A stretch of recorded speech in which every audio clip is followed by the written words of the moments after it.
Hey guys, how's it going? Go see Rich here today, and today we're going to be doing the fuel pump on this Chevy S10 2003 extended cab.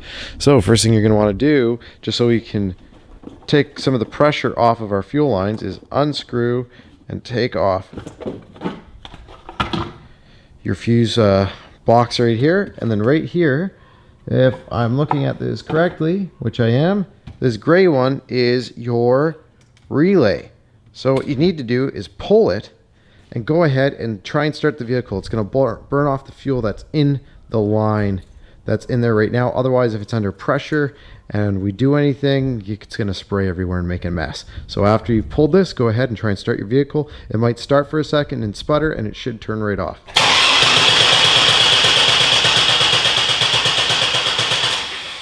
Yeah, it didn't even really start at all. So the pump isn't actually pumping any fuel in.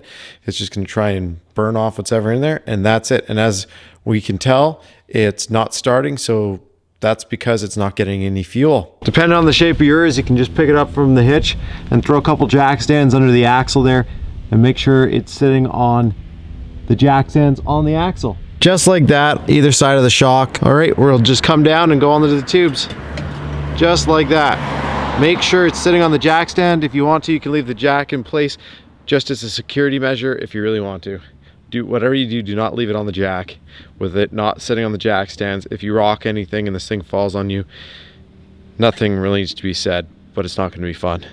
So what you can do is, if you have one of these big pumps that you would use for a soap container or whatnot, what you can do is hook it up and then use this to build up vacuum, and then literally after you build up vacuum, it'll continue shooting into there. Just so happens the 03 doesn't have too much for anti-theft, so you can actually get gas out of it. All right, we've drained this to a certain point. Next thing we're going to do, take a 19, quickly remove this tire so we can access the back end of the fuel neck so we can pull this out. Now, some people are going to say to me, well, why didn't you just use the fuel pump to empty it? If you want to, you can try to remove the gas line, put your fuel pump fuse back in, and then try and fill up a bucket using your fuel pump. Leave that up to you. First thing, get this one just a little bit up, and then we got to separate it. We'll see if we can separate. Oh, there we go.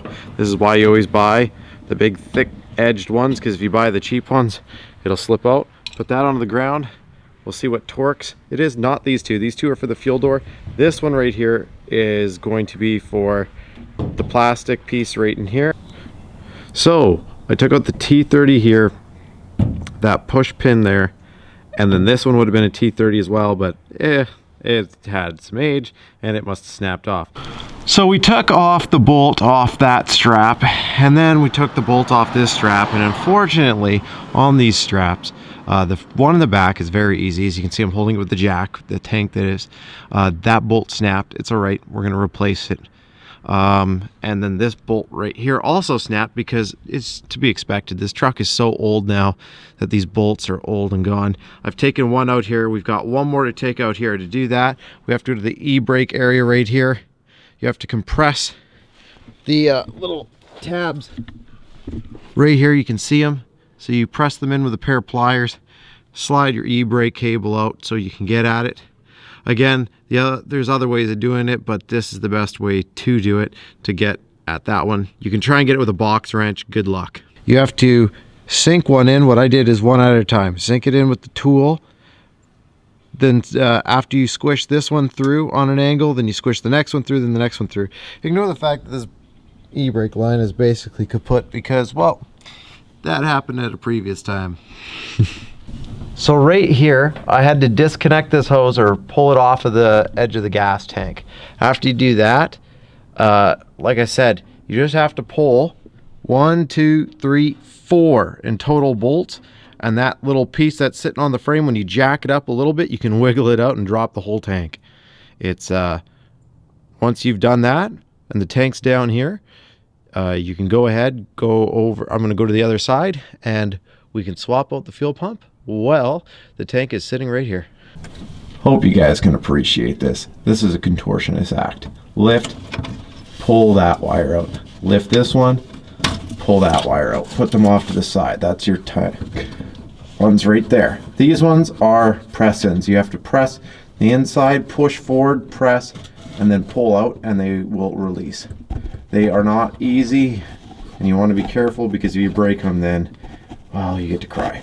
All right, see this one? This is your center one.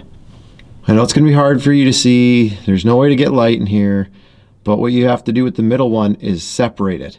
You'll see that there's two little teeth in there when you're looking at it. All you do is you push the teeth away from each other by squishing the sides, and it'll slide off. The other two, if you take a look, and I'll show you once we get better lighting, you pinch the edges with a set of needle nose and you can slide the gas lines out.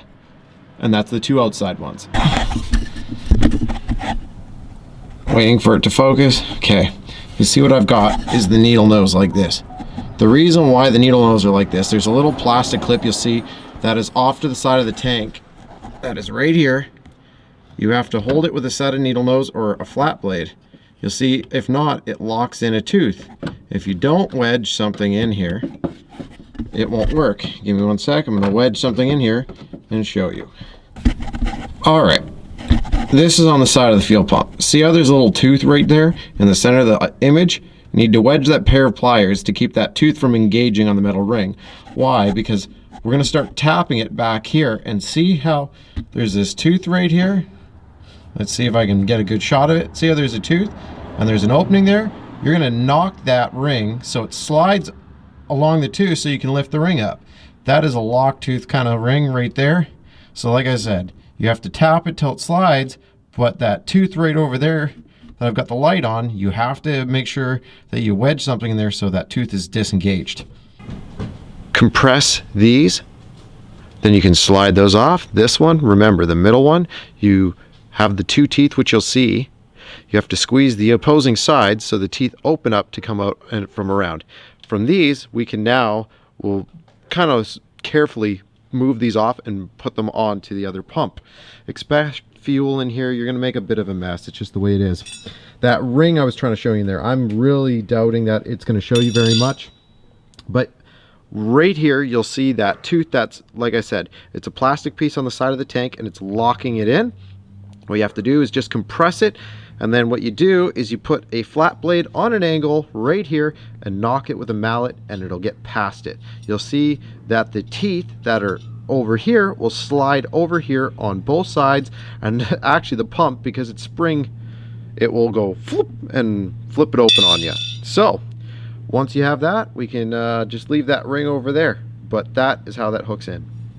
Rubber gasket goes on here. Leave these plugged, don't do anything with them yet. Go ahead, put this here and clip that on. We can leave this out. The reason why I say that, we'll slide those off and slide these on once they are in place, so we don't have to worry about them catching on anything, and so we don't have to worry about dirt getting in these lines. So cut this off. Don't leave the baggie on, otherwise you are really gonna not like life. Don't get this too dirty, and like I said, we'll just cut this and go slip this back into the tank in the same orientation it was in. Not too hard. It's got this indicator on it. Take a hook pick gently. You want to pull back and see how it extends over. That's what you want. Now go to the other side. Try not to jab your finger. See if we can move it. And just like that.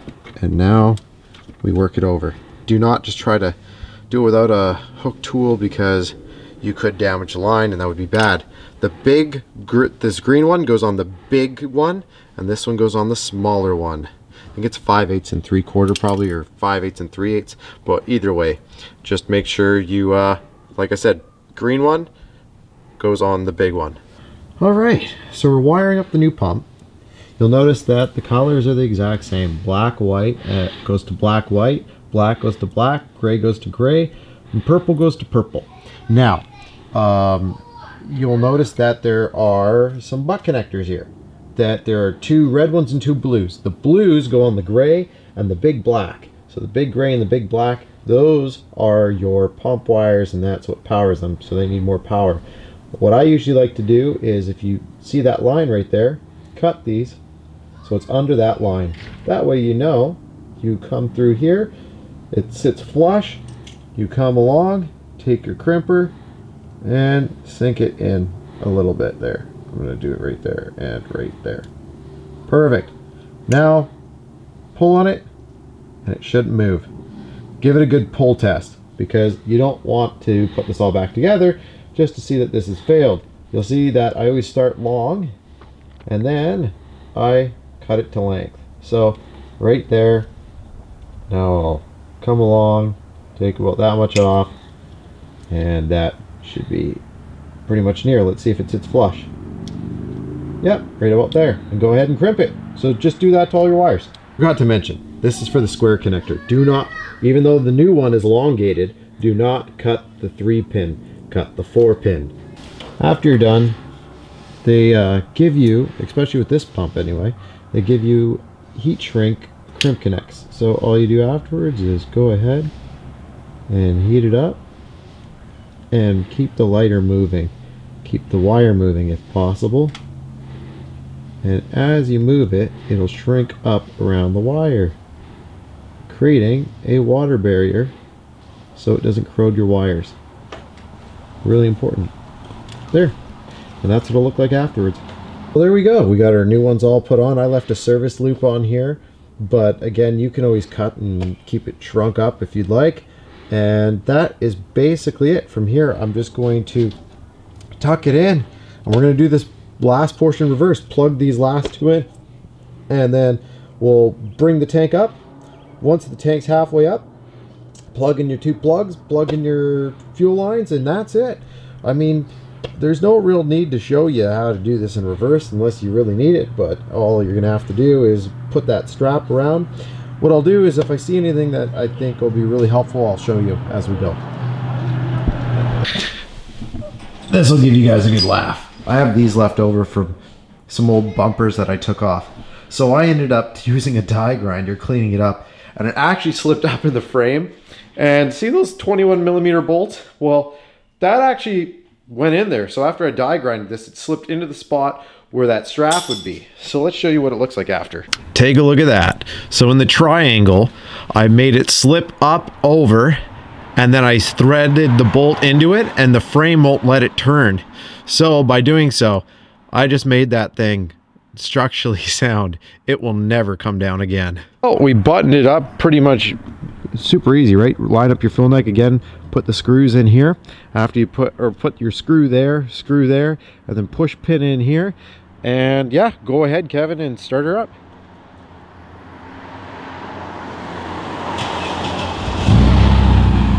Boom, right away. Just had to prime that line for 30 seconds and away she went. Just make sure that your gas tank level shows up, so that way we know. And yep, we got 3/4 tank. So yeah, we ended up doing this with 3/4 tank. If you use that spot on the gas tank, I got my headlamp on so I could show you, but if you use that spot on the gas tank right there, let's see, right there, it balances out pretty good. Anyways, we're gonna put our rims back on, and that's it. Thanks again for watching.